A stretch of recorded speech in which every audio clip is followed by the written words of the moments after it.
Hello guys, good morning. आज हम लोग पढ़ने जा रहे हैं म्यूचुअल इंड्यूस्ड ईएमएफ। वैसे इसको मैंने पहले ही डील कर दिया था, फिर भी उसका थोड़ा सारांश बता दूंगी मैं। म्यूचुअल इंडक्टेंस, डॉट कन्वेंशन और उससे जुड़े कुछ प्रॉब्लम्स के बारे में। ठीक है, तो अब आते हैं म्यूचुअल, समय को बर्बाद न करते हुए हम लोग आते हैं टॉपिक पर।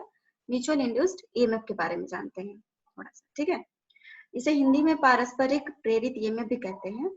एक्चुअली इसमें होता क्या है कि इसमें दो कुंडली होते हैं। ठीक है, म्यूचुअल इंडक्टेंस में जैसा मैंने पहले बताया था, इसमें दो कुंडली होते हैं। फ्लक्स का परिवर्तन किसी और कुंडली में होता है और उस फ्लक्स के परिवर्तन के कारण पास के अन्य कुंडली में ईएमएफ इंड्यूस हो जाता है।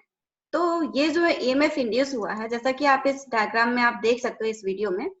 यहाँ पर दो कुंडली हैं, कुंडली ए और कुंडली बी।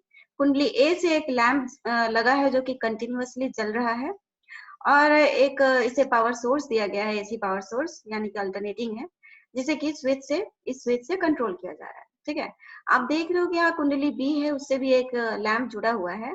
यहाँ पर कोई पावर सोर्स नहीं दिया गया है, फिर भी ये लैंप जो है वो ब्लिंक कर रहा है। तो आखिर ऐसा क्यों हो रहा है?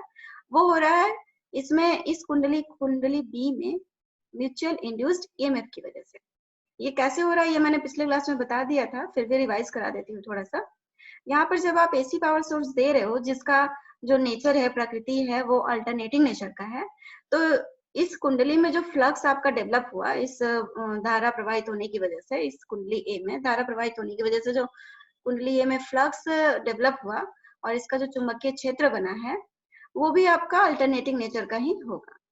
आप देख रहे हो कि जब ये जो रेड रीजन दिखा रहा है ना, यहाँ पर जो आप देख रहे हो, वो फ्लक्स लाइन से कुंडली ए के, और जितनी दूर तक ये फैला हुआ है वो इसका चुंबकीय क्षेत्र होगा। तो आप देख रहे हो कि जब कुंडली बी इसके कुंडली ए के चुंबकीय क्षेत्र में जैसे ही आता है, ये लैंप जो है वो जल जाता है, और जब वो इस क्षेत्र के अंदर नहीं होता है तो ये लैंप बुझ जाता है। तो इस तरीके से ये क्रिया हो रही है। तो वो क्रिया जिसके फलस्वरूप कुंडली बी में आपका जो फ्लक्स, यहाँ पर ईएमएफ डेवलप हो रहा है कुंडली बी में, उस क्रिया को हम लोग म्यूचुअल इंडक्टेंस कहते हैं। इसके बारे में हम आगे डिटेल से देखेंगे। अभी जस्ट मैंने यहाँ पर जो कि वीडियो बताया तो उससे रिलेटेड टर्म्स मैंने बता दिया। ठीक है, और इस क्रिया के दौरान ये जो कुंडली बी में जो ईएमएफ इंड्यूस हुआ है, उसकी दिशा ऐसी होती है कि कुंडली ए में जो फ्लक्स की दिशा है और जो फ्लक्स डेवलप हो रहा है, उसे वो अपोज करती है। ठीक है, यानी कि प्रेरित ईएमएफ की दिशा, कुंडली बी में प्रेरित ईएमएफ की दिशा उस कारण का विरोध करता है जो इसे उत्पन्न कर रहा है। और कारण क्या है? कुंडली ए का फ्लक्स, अर्थात यह पहले कुंडल में धारा के परिवर्तन का विरोध कर रहा है। तो धारा का परिवर्तन का विरोध क्यों हो रहा है? क्योंकि कुंडली ए में जो फ्लक्स डेवलप हो रहा है वो किस वजह से हो रहा है? कुंडली ए में जो धारा बह रही है पावर सोर्स देने की वजह से, उस धारा की वजह से। तो अल्टीमेटली क्या होता है कि यहाँ कुंडली बी में जो ईएमएफ इंड्यूस हुआ है, वो कुंडली ए में जो धारा फ्लो हो रही थी, जिसके कारण इसका फ्लक्स बन रहा था, उसे वो कम करने की कोशिश करती है, या कह सकते हो उसका विरोध करती है। ठीक है, तो अब आते हैं हम लोग म्यूचुअल इंडक्टेंस पे। म्यूचुअल इंडक्टेंस क्या होता है? म्यूचुअल इंडक्टेंस को आप पारस्परिक प्रेरत्व भी कह सकते हो। ठीक है, तो वो होता क्या है? जैसा कि मैंने आपको पहले बताया था, वैसी प्रक्रिया जिसके फलस्वरूप एक कुंडली में फ्लक्स के परिवर्तन, देख रहे थे आप वीडियो में कि कुंडली ए में फ्लक्स का परिवर्तन हो रहा था और कुंडली बी में विद्युत वाहक बल प्रेरित हो रहा था। तो ये प्रक्रिया, जो पूरी प्रक्रिया है, उसे हम लोग म्यूचुअल इंडक्टेंस कहते हैं। तो वैसी प्रक्रिया जिसके फलस्वरूप एक कुंडली में फ्लक्स के परिवर्तन के कारण पास के अन्य कुंडली में विद्युत वाहक बल प्रेरित हो जाता है, पारस्परिक प्रेरत्व यानी कि म्यूचुअल इंडक्टेंस कहलाता है। ठीक है, इसका प्रतीक जो है वो आपका एम होता है। और इसके मात्रक के बारे में बात करें तो इसका मात्रक जो है वो हेनरी होता है। जैसा इंडक्टर का हेनरी होता है, उसी तरीके से म्यूचुअल इंडक्टेंस का भी हेनरी होता है। ठीक है, इसको गणितीय रूप में आखिर इसका आप कैलकुलेशन कैसे करोगे? तो कैलकुलेशन करने के लिए आपका ये फॉर्मूला है, m equals to N B phi A divided by I A. ये चूंकि ये भी आपका म्यूचुअल जो इंडक्टेंस है वो आपका हेनरी में ही होता है, जैसा कि मैंने आपको मात्रक बताया। और इसको प्रतीक क्या है? इसका m है। तो यहाँ जो m लिखा है वो किसको डिनोट कर रहा है? म्यूचुअल इंडक्टेंस को। तो यहाँ पर सिंबॉलिक फॉर्म में मैं यूज कर रही हूँ, m equals to N B phi A divided by I A henry. यहाँ पर जितने भी टर्म्स के नीचे सफिक्स में आपका b दिया है वो कुंडली बी से रिलेटेड है, और जितने भी सफिक्स ए हैं वो कुंडली ए से रिलेटेड है। ठीक है, तो यहाँ पर एनबी क्या है? NB है आपका नंबर ऑफ टर्न्स, यानी कि कुंडली बी में घुमावों की संख्या। जैसा कि मैंने बताया था कि बी जो होगा वो कुंडली बी को डिनोट करेगा और ए जो होगा वो कुंडली ए को डिनोट करेगा। ठीक है, यहाँ पर फाई ए क्या होगा आप अब बता सकते हो कि फाई ए जो होगा वो आपका कुंडली ए से जुड़ा हुआ जो है वो फ्लक्स होगा। ठीक है, और आईए की अगर बात करें तो आईए क्या हो जाएगा आपका कुंडली ए में फ्लो होने वाला करंट, यानी कुंडली ए में प्रवाहित धारा। अब इसके लिए और भी कुछ फार्मूले होते हैं जो कि हम देख लेते हैं। m इक्वल्स टू आप इस तरीके से भी आप निकाल सकते हो, mu A N A N B by L henry. ठीक है, तो म्यू क्या हो जाएगा आपका, आपको पहले ही मैंने बताया है कि म्यू जो होता है वो आपका पारगम्यता होता है। वही ए क्या हो जाएगा, अनुप्रस्थ काट का क्षेत्रफल किसका, कुंडली का। ठीक है, या फिर कुंडली का आपका अनुप्रस्थ काट का क्षेत्रफल। एन ए आपको मैंने जैसा कि बताया है कि एन क्या होता है, यहाँ पर नंबर कुंडली घुमावों की संख्या होती है, और वही ए जो लिखा है यहाँ पर सफिक्स में, इसका मतलब ये कुंडली ए से रिलेटेड है। ठीक है, तो कुंडली ए में घुमावों की संख्या, इन भी मैंने आपको पहले ही बता दिया है। एल क्या हो जाएगा, एल हो जाएगा यहाँ पर आपका चुंबकीय क्षेत्र का लेंथ, चुंबकीय क्षेत्र की लंबाई मीटर में होगी। ठीक है, अब ये तीसरे फॉर्मूले पर आते हैं। एम इक्वल्स टू आप इस तरीके से भी कैलकुलेट कर सकते हो, EM divided by D I A by D T. तो यहाँ पर ईएम क्या हो गया आपका, ईएम हो जाएगा आपका इंड्यूस्ड ईएमएफ, प्रेरित विद्युत वाहक बल, और D I A by D T क्या हो जाएगा आपका, D I A by D T जो है वो हो जाएगा आपका rate of change of current in कुंडली ए, यानी कि कुंडली ए में धारा के परिवर्तन की दर। इसको आप एक और फॉर्मूले से कैलकुलेट कर सकते हो, M equals to under root L A L B. यहाँ पर एल ए क्या होगा, जैसा कि मैंने बताया था, ए फॉर कुंडली ए। तो कुंडली ए से जुड़ा हुआ जो इंडक्टेंस हो जाएगा वो आपका एल हो जाएगा, और कुंडली बी का जो इंडक्टेंस होगा वो आपका एल बी हो जाएगा। तो आप इस तरीके से भी इतने सारे ये जो 4 मैथमेटिकल फॉर्म्स हैं, इससे आप म्यूचुअल इंडक्टेंस की वैल्यू निकाल सकते हो। डिफरेंट डिफरेंट इंडक्टर्स जो आपका सीरीज में या संट में जैसे भी जुड़ा हुआ हो, तो उसका आप म्यूचुअल इंडक्टेंस आप इस तरीके से कैलकुलेट कर सकते हो। ठीक है, अब आते हैं हम लोग इंडक्टर्स को श्रेणी में अगर कनेक्शन करते हैं तो फिर आप इक्विवेलेंट इंडक्टेंस जो है वो कैसे निकालोगे उसको देखते हैं। तो आप जानते हो कि अगर इंडक्टर्स को हम इस तरीके से कनेक्ट कर दें तो उसको हम क्या कहेंगे, इस कनेक्शन को हम कहेंगे श्रेणी क्रम। ठीक है, तो श्रेणी क्रम में ये इंडक्टर्स आपके जुड़े हुए हैं। अच्छा, आप जरा ध्यान दीजिए, यहाँ पर धारा की दिशा जो है वो इस तरीके से फ्लो हो रही है। ठीक है, और उसके अलावा यहाँ पर एक डॉट दिया है, देखिए ये 2 बिंदु दिए हैं, इस इंडक्टेंस में भी और इस इंडक्टर में भी। तो इस बिंदु का क्या मतलब है, उसी को आज हम बताने जा रहे हैं। ठीक है, यहाँ पर बिंदु का मतलब ये होता है कि बिंदु का ये जो प्रयोग किया गया है वो आपका 2 क्वाइल के बीच चुंबकीय युग्मन की दिशा को इंगित करने के लिए किया जाता है। अच्छा, ये आखिर चुंबकीय युग्मन दिया हुआ है, यहाँ पर एक चुंबकीय युग्मन टर्म है, इसका क्या मतलब है, इसको आप इस तरीके से समझ सकते हो कि एक कमरे को लेते हैं, एक कमरे में अगर सिर्फ एक इंसान है तो कमरे के टेम्परेचर में कुछ खास बदलाव नहीं आता है। वही कमरे में 2 इंसान हो गया तो भी आपको उतना फर्क नहीं पता चलेगा। अगर कमरे पूरा का पूरा बहुत सारे इंसानों से अगर भर जाता है तो आप देखते हो कि कमरे के जो टेम्परेचर में बहुत ज्यादा बढ़ोतरी हो गई है, सबको पसीना आने लगा है। तो आखिर ऐसा क्यों होता है, क्योंकि एक इंसान का जो इफेक्ट है दूसरे इंसान पर पड़ रहा है। जब वही कम था तो आपको पता नहीं चल रहा था, लेकिन जब ज्यादा वॉल्यूम हो गए, बहुत सारे लोग हो गए एक कमरे में, तो आप उसका इफेक्ट आराम से देख पाते हो कि टेम्परेचर जो होता है कमरे का बहुत बढ़ जाता है। आखिर ये जो क्रिया होता है ना, एक इंसान का इफेक्ट दूसरे इंसान पे जो पड़ रहा है, तो आप कह सकते हैं कि सब लोग युग्मित हो गए। ठीक है, तो यहाँ पर चुंबकीय युग्मन का अर्थ ये है कि यहाँ पर जैसा कि मैंने आपको पहले बताया था कि जब किसी कॉइल में करंट आप फ्लो कराते हो तो कॉइल के चारों तरफ चुंबकीय क्षेत्र डेवलप हो जाता है। तो यहाँ L1 का अलग चुंबकीय क्षेत्र एक डेवलप हो गया है, L2 का अलग चुंबकीय क्षेत्र डेवलप हो गया है। अगर इसके सीरीज में और भी इंडक्टर्स जुड़े होते तो सबके अपने अलग अलग चुंबकीय क्षेत्र डेवलप हो जाता। तो इसका चुंबकीय क्षेत्र का कुछ ना कुछ इसके ऊपर प्रभाव पड़ेगा, इसके चुंबकीय क्षेत्र का कुछ ना कुछ इस इंडक्टर के ऊपर प्रभाव पड़ेगा। तो ये जो प्रभाव एक दूसरे पर वो जो पड़ रहा है उसी को हम लोग कहते हैं चुंबकीय युग्मन। ठीक है, तो अब मेरे ख्याल से चुंबकीय युग्मन आपका क्लियर हो गया होगा। ठीक है, तो यहाँ पर फिर से आते हैं बिंदु का प्रयोग क्यों किया गया इस पॉइंट पे। तो बिंदु का प्रयोग 2 क्वाइलों के बीच चुंबकीय युग्मन की दिशा को इंगित करने के लिए किया जाता है। तो यहाँ पर चुंबकीय दिशा को किस तरीके से इंगित किया जाता है, देखिए इंडक्टर्स के देख रहे हो आपकी दो टर्मिनल है, एक टर्मिनल ये हो गया, दूसरा ये। इसी तरीके से इस इंडक्टर का एक टर्मिनल ये हो गया और दूसरा टर्मिनल आपका ये हो गया। ठीक है, अब देख रहे हो कि धारा जो बह रही है वो इस इंडक्टर के इस टर्मिनल पे पहले पहुंच रही है। अगर इस इंडक्टर की बात करें तो यहाँ से होते होते धारा जो है वो इस इंडक्टर के इस टर्मिनल के ऊपर पहले पहुंच रही है।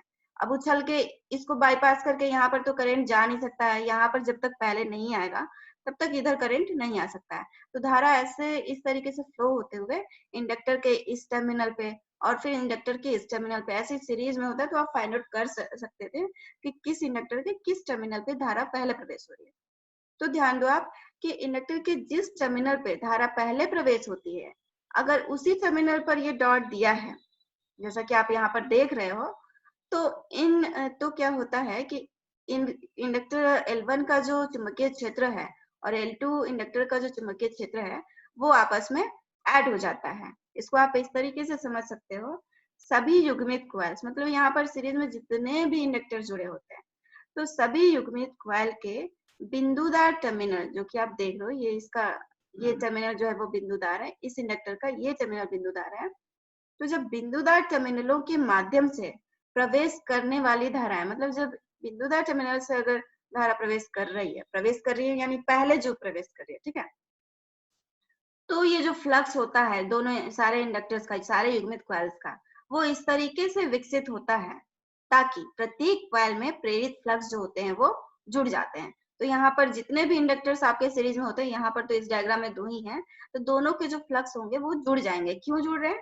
क्योंकि धारा जिस टर्मिनल में पहले प्रवेश कर रही है वहीं पर डॉट दिया गया है।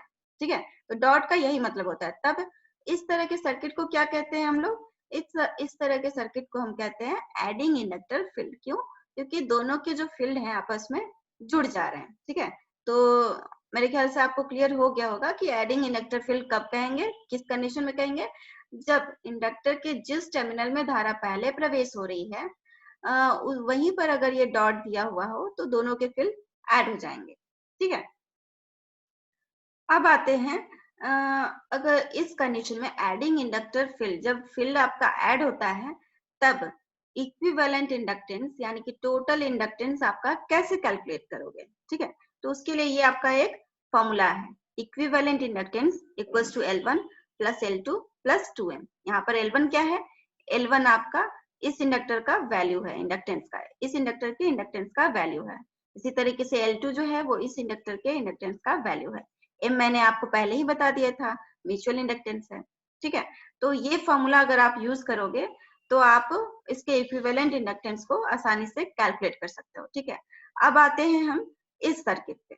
आप यहाँ देख सकते हो कि अगर इस इंडक्टेंस की बात करें तो टर्मिनल, इस वाले टर्मिनल पे पहले धारा पहुंच रही है और वहीं पर डॉट दिया गया है। लेकिन अगर इस इंडक्टर की बात करें तो धारा जो है पहले इस टर्मिनल पे पहुंच रही है लेकिन डॉट दूसरे टर्मिनल पे दिया गया है। ठीक है, तो इस कंडीशन में क्या होगा कि इसका जो इंडक्टर L1 में जो फ्लक्स आपका क्रिएट होगा और L2 का जो फ्लक्स आपका क्रिएट होगा, दोनों एक दूसरे को अपोज करेंगे, यानी कि वो अपोजिंग नेचर का होगा। ठीक है, तो फिर जो है वो जुड़ेंगे नहीं, वो आपका जुड़ेगा नहीं, वो कुछ अंश तक वो कम हो जाएगा। तो इस कंडीशन में, इस सर्किट के इस कंडीशन में आप क्या कहोगे? इसका नाम क्या दोगे? इसको कहते हैं अपोजिंग इंडक्टर फील्ड। ठीक है, तो जब फील्ड आपका अपोजिंग नेचर का होगा, व्हेन फील्ड इज अपोजिंग, तब आप इक्विवेलेंट इंडक्टेंस कैसे निकालोगे? तो उसके लिए आपका ये फॉर्मूला है, L equivalent equals to L1 plus L2 minus 2M। ये सब आपका हेनरी में ही होगा।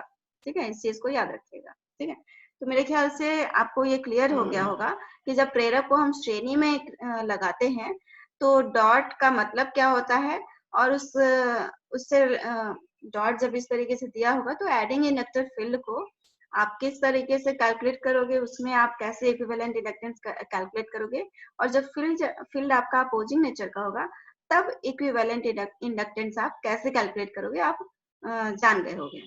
अब आते हैं इससे जुड़े कुछ क्वेश्चंस पे। ठीक है, तो सबसे पहले हमारा ये क्वेश्चन है, L1 की वैल्यू दी हुई है, L2 की वैल्यू दी हुई है, M आपका दिया हुआ है 7 हेनरी। ठीक है, और MMF आपका यहाँ पर दिया है कि एडिंग नेचर का है। तो इक्विवेलेंट इंडक्टेंस आपको निकालना है। किस किस कंडीशन में? एक आपका एडिंग इंडक्टर फील्ड है और दूसरा कंडीशन आपका है अपोजिंग इंडक्टर फील्ड। ठीक है, तो सर्किट आपका ये है। एडिंग के लिए आप जान ही सकते हो, ये जो डायग्राम है, अब तो डायग्राम देखते ही आप जान जाओगे कि ये आपका एडिंग इंडक्टर फील्ड का डायग्राम है ना। तो इसको आप कैसे कैलकुलेट करोगे? एडिंग इंडक्टर फील्ड के बारे में मैंने बताया था कि उस केस में इक्विवेलेंट इंडक्टेंस को कैलकुलेट करने का फॉर्मूला ये होता है। ठीक है, L equivalent equals to L1 plus L2 plus 2M। तो बस हम सबकी वैल्यूज पुट करते हैं। यहाँ पर आपका L1 क्या है? L1 है आपका 10 हेनरी, तो वो हमने लिख दिया। उसके बाद L2 क्या है आपका? L2 है आपका 5 हेनरी, तो वो हम लिखते हैं। प्लस 2, यहाँ पर जैसा फॉर्मूला में लिखा है 2 इंटू आपका हो जाएगा M की वैल्यू क्या है? 7 हेनरी, तो वो हमने लिख दिया। ठीक है, तो इसको आप कैलकुलेट करोगे तो आपका क्या आएगा? तब आपका आ जाएगा 29 हेनरी। ठीक है, तो ये आपका सॉल्यूशन हो गया। अब आते हैं इस सर्किट पे। ये सर्किट किसके लिए है? अब जैसा कि आप डायग्राम में देख सकते हो, ये सर्किट है आपका अपोजिंग इंडक्टर फील्ड का। ठीक है, तो अब इसको कैसे कैलकुलेट करेंगे? इसके लिए मैंने एक फॉर्मूला बताया था आपको। उसके लिए क्या होता है? L equivalent equals to L1 plus L2 minus 2M। तो अब इसको जस्ट वैल्यू जैसे मैंने पहले वाले क्वेश्चन में यहाँ पर जैसे आपने पुट किया था, बिल्कुल वैसे ही L1 की वैल्यू 10, L2 की वैल्यू 5, माइनस यहाँ पर हो जाएगा 2 इंटू 7। तो उसको हम लोग लिखते हैं 10 प्लस 5 माइनस 2 इंटू 7। ठीक है, तो अब इसको कैलकुलेट करते हैं तो क्या आएगा हमारा?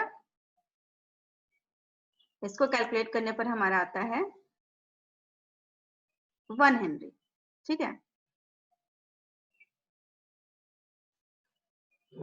सॉरी यहाँ पर थोड़ा सा कैलकुलेशन मिस्टेक हो गया, आप इसको कैलकुलेट कर लेना।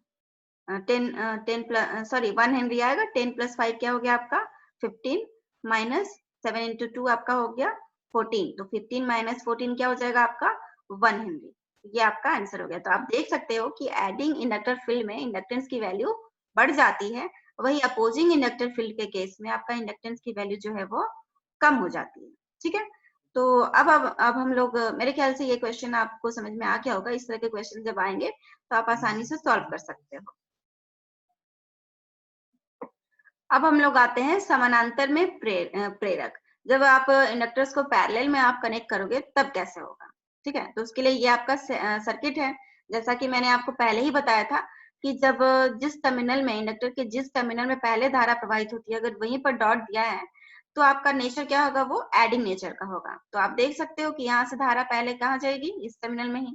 फिर यही धारा इस तरीके से फ्लो होते हुए कहाँ जाएगी? L2 के इस टर्मिनल पे, और वहीं पर डॉट दिया गया। तो यहाँ पर जो म्यूचुअल इंडक्टेंस की वैल्यू होगी वो क्या होगी?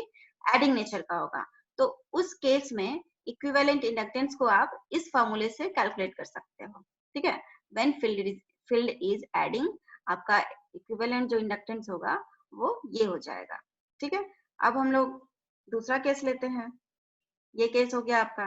इसमें आप देख सकते हो कि इंडक्टर के L1 इंडक्टर के इस टर्मिनल पे धारा पहले पहुंचती है और वहीं पर डॉट दिया गया है। वही इंडक्टर L2 की अगर बात करें तो धारा पहले इस टर्मिनल पर पहुंचती है, पर यहाँ पर आपका डॉट दिया गया है।